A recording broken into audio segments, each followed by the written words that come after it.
अज्ञानता को दूर करके ज्ञान की ज्योति जलाई है। गुरु के चरणों में रहकर हमने शिक्षा पाई है। गलत राह पर भटके जब हम, तो गुरु ने ही राह दिखाई है। आप सभी को सबसे पहले हैप्पी टीचर्स डे। इस बार 59th टीचर्स डे सेलिब्रेशन बना रहे हैं। टीचर्स डे एवरी 5 सितंबर 1962 से हम यह सेलिब्रेट करते आ रहे हैं, जो कि डॉक्टर सर्वपल्ली राधाकृष्णन का बर्थडे आता है। टीचर की कोई परिभाषा नहीं है। जिससे भी आपको ज्ञान मिले वह आपका टीचर है। टीचर आपके पेरेंट्स से, माता पिता, भाई बहन और जिनसे भी आप ज्ञान ले रहे हैं वो आपके टीचर से। यह एक बहुत बड़ा रिलेशन है जिसको कि ना आप सुलझा सकते हैं और ना ही कभी उलझा सकते हैं। 5 सितंबर यह वह दिन होता है जब आप उन लोगों के लिए अपना प्यार और सम्मान दर्शाते हैं जिनसे आपको कुछ खास सीखने को मिला है, चाहे वो छोटे हो या फिर बड़े। जिनके लिए आप अपना सम्मान प्रकट करते हैं, उस स्कूल टीचर से लेकर कॉलेज प्रोफेसर तक, ट्रेनर से लेकर कोच तक, कोई भी क्षेत्र का हो सकता है। ये हम सभी जानते हैं कि भारत के पहले वाइस प्रेसिडेंट और दूसरे प्रेसिडेंट सर्वपल्ली राधाकृष्णन का जन्म हुआ था। उनका जन्मदिन भारत में टीचर्स डे के तौर पर बनाया जाता है, पर हम यह नहीं जानते कि सिर्फ उन्हीं के जन्मदिन पर टीचर्स डे क्यों मनाया जाता है और इतिहास में वो कौन सा किस्सा हुआ था जिसके बाद से 5 सितंबर को टीचर्स डे के तौर पर मनाया जाने लगा। इनके जन्मदिन के दिन टीचर्स डे इसलिए मनाया जाता है क्योंकि जब वो 1962 में भारत के प्रेसिडेंट थे तो उनके कुछ दोस्तों और स्टूडेंट ने उनके जन्मदिन मनाने की अनुमति ली। इस पर उन्होंने कहा कि मेरे जन्मदिन के दिन जश्न सिर्फ मेरे लिए नहीं होना चाहिए बल्कि सभी टीचर्स के लिए होगा तो मुझे बहुत गर्व महसूस होगा। तब देश भर में 5 सितंबर 1962 को पहली बार टीचर्स डे मनाया गया था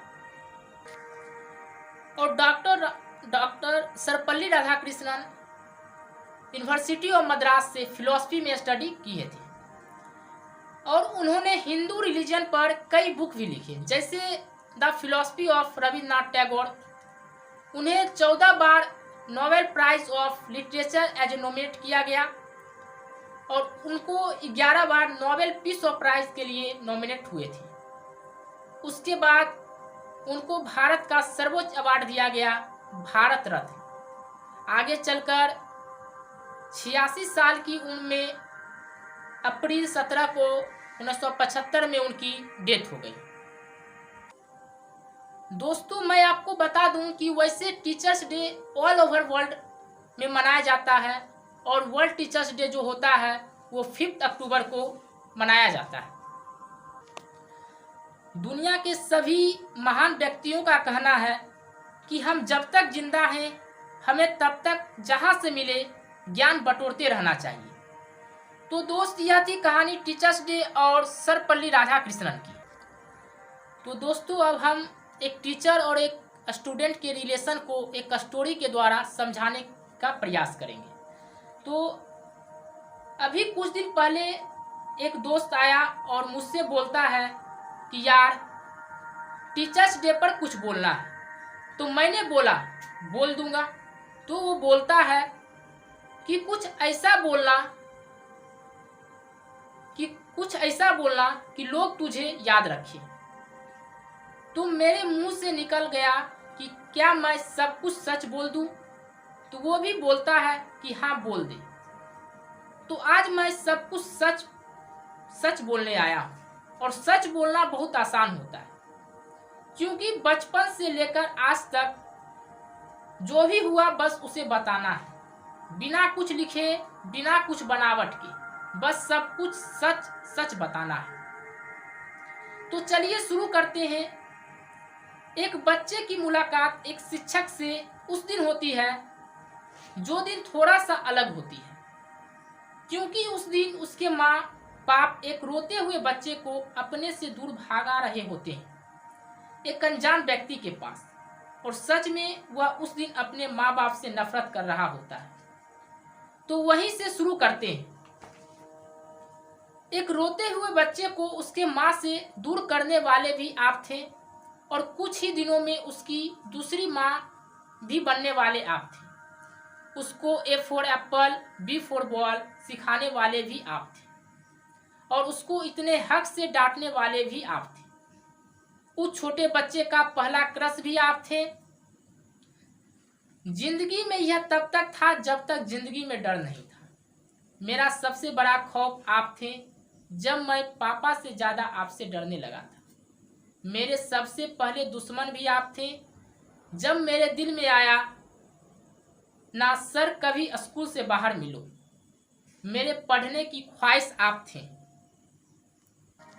मेरे कुछ घर गुजरने का जज्बा भी आप थे। मेरे सबसे करीब भी आप थे।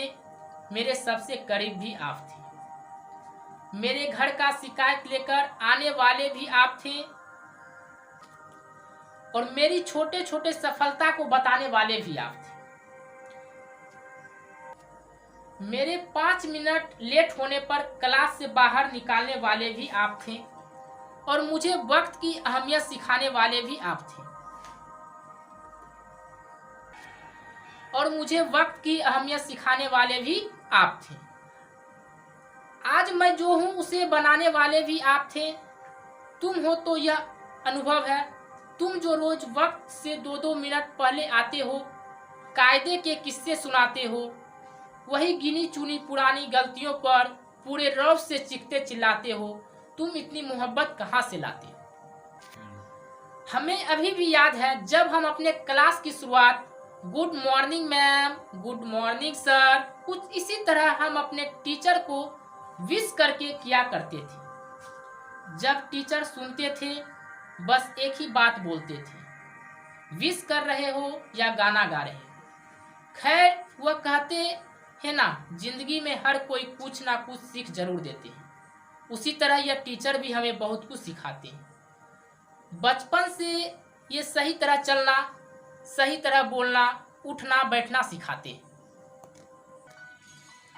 हो गई है पीर पर्वत सिर पिघलनी चाहिए, इस हिमालय से कोई गंगा निकलनी चाहिए। आज यह दीवार पर्दों की तरह हिलने लगी, शर्त लेकिन थी ये बुनियाद हिलनी चाहिए। हर सड़क पर, हर गली में, हर नगर, हर गांव में हाथ लहराते हुए हर लाश चलनी चाहिए। सिर्फ हंगामा खड़ा करना मेरा मकसद नहीं, सारी कोशिश है कि ये सूरत बदलनी चाहिए। मेरे सीने में नहीं तो तेरे सीने में सही, हो कहीं भी आग लेकिन आग जलनी चाहिए। अगर यह वीडियो आपको पसंद आई हो तो इस वीडियो को लाइक, दोस्तों के साथ शेयर और सब्सक्राइब जरूर करें। धन्यवाद।